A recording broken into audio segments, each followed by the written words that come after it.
Hello everybody, Sir Monkey Suit here back again with just the discussion portion for both episodes 9 and 10 of Tokyo Ghoul.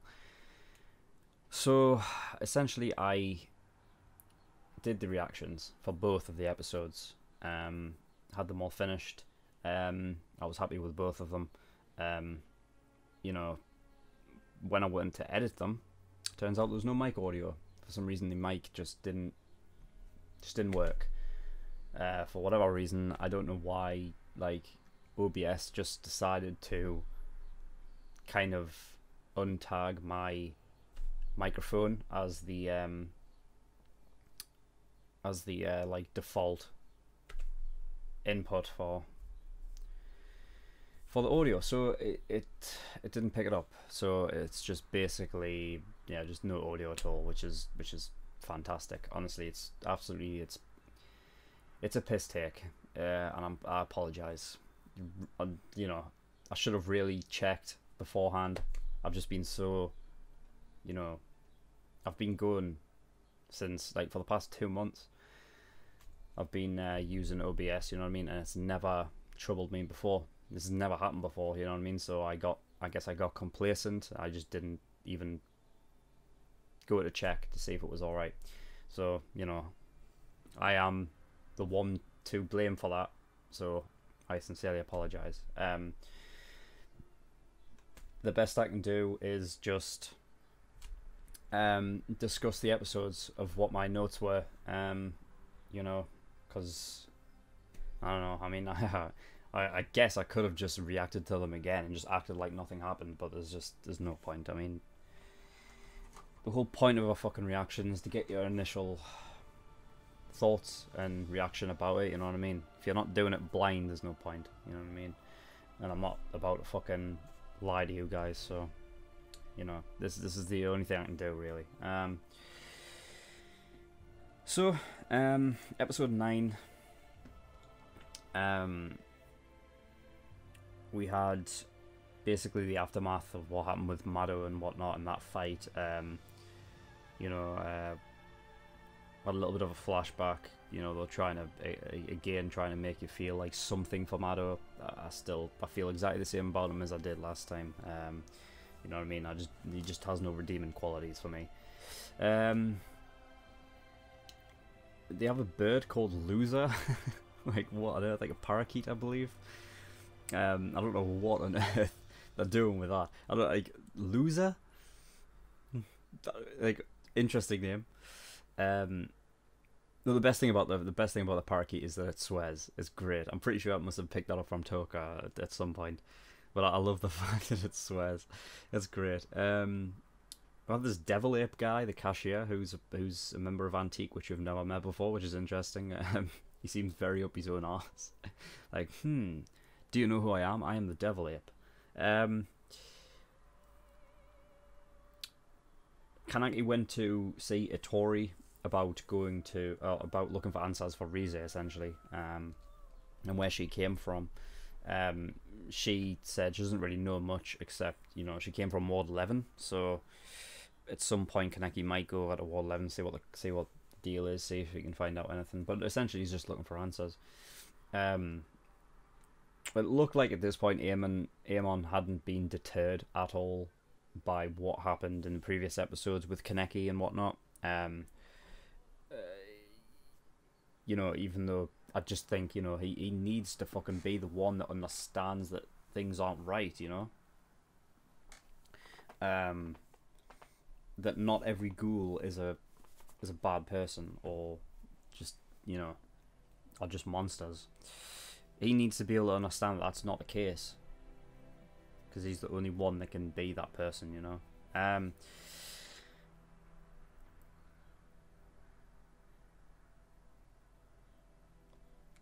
And we got a little bit of background on Toka's family. She had a younger brother, and obviously we saw her dad as well. So Ayato was the younger brother, which is interesting. And also at the end of that fucking episode was, you know, it sucks that you're not going to be able to see that reaction, but essentially, you know what I mean, when they like, when they announced it was like Ayato as like, because there was a bunch of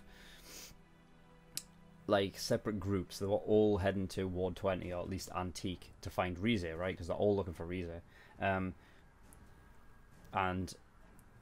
it was all just like all the pieces were moving, you know, towards this one place, and Ayato was one of the leaders of one of those groups, and one of the underlings said Ayato, and I immediately picked it up.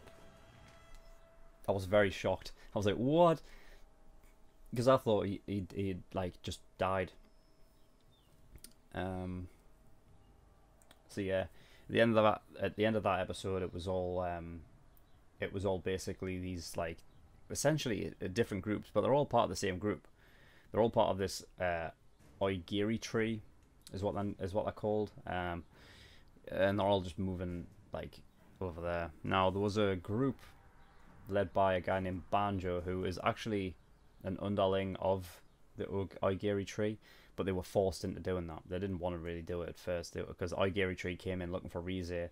Banjo was an acquaintance of Rize in Ward 11, and Oigiri tree, like obviously Rize wasn't there at that point, so they just basically assigned them or forced them into like to be underlings essentially. So yeah, that was episode 9. Episode 10.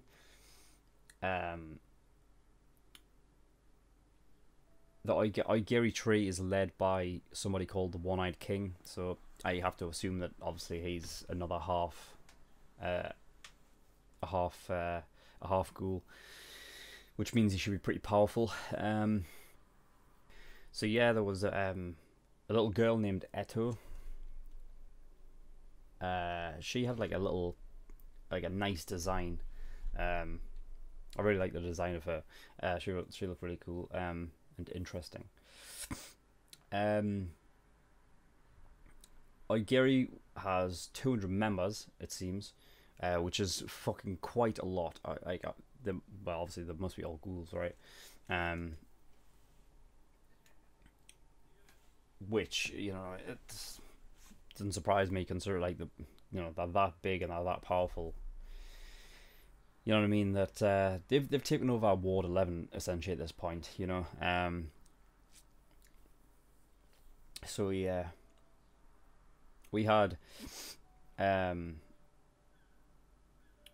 we basically had everyone converge on Antique at this point. So you know, Banjo turned up first with his little, like, he had 3 sort of underlings of his own, all wearing hoodies. They all look similar, but obviously they all had different colours, and they all were numbered 1, 2, 3, numbered on their hoodies.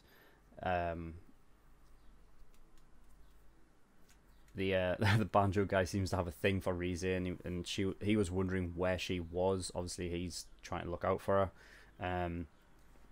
He smelt that Kaneki obviously smells like Rize, because obviously we know why. And Banjo like was annoyed because he thought that maybe Kaneki was Rize's like man, right? Like boyfriend. So he had like a fit. He was like trying to punch Kaneki. Kaneki was just dodging, and then I guess punched him once and knocked him out. I guess Banjo has a weak chin or something. But then when he came out of, like, back into consciousness, Kaneki explained the situation, at least up until the point. Basically said she's no longer here. Sort of like a cop-out answer, really, kind of thing, like not telling them that she's actually dead. I don't know if that's a bad thing or a good thing or what, but he didn't tell them straight out. So as far as Banjo is aware, she is just somewhere else. She's not dead. Then Yamori, or Jason, comes in with this other guy called Nico, and I don't want Nico on my screen at all. I don't want him there. He's so fucking, honestly, like Tsukiyami. It is Tsukiyami, isn't it, or Tsukiyama?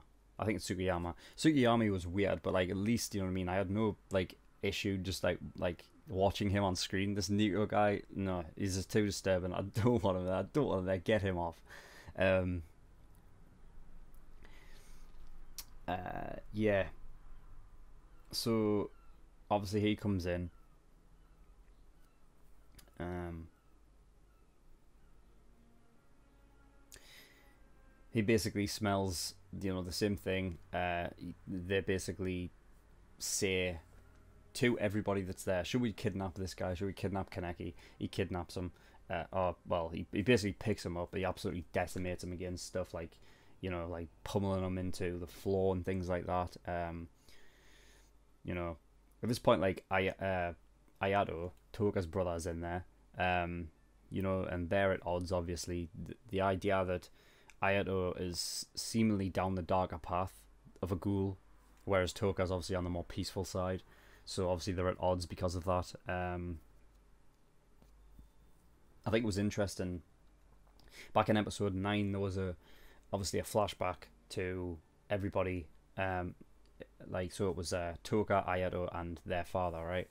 And obviously they were like, they were just brothers brothers and sisters at that point. So they were our brother and sister at that point. So they were getting along. They were nice and whatnot. And the dad was like,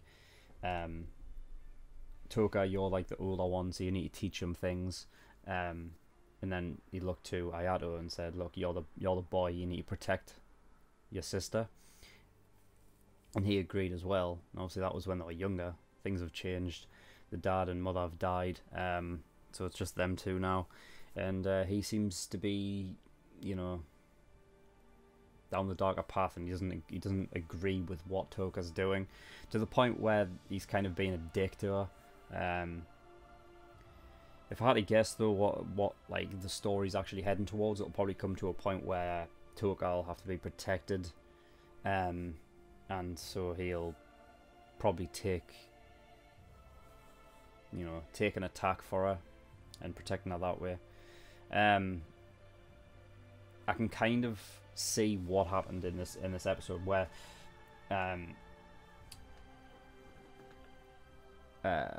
Toka was obviously trying to protect Kaneki during this point. Obviously Jason was pummeling him into the floor and things. Toka obviously rises up to him. I'd say probably Ayato knows what Jason, like, Yomori is capable of, so instead Ayato went in, attacked her instead, but not at the it would be a weak attack, like, compared to what Yomori's attack would be. And I think he probably did that on purpose, even though he is acting like a fucking spoiled brat. He's you know what I mean.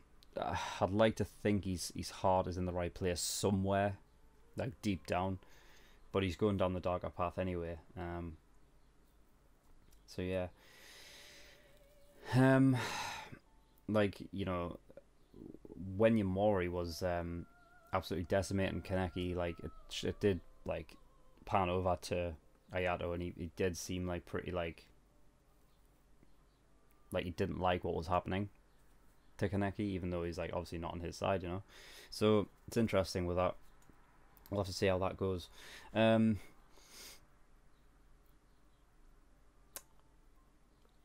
at this point, there was a boy that that I originally thought was a girl, as anime does. There's traps all over the place.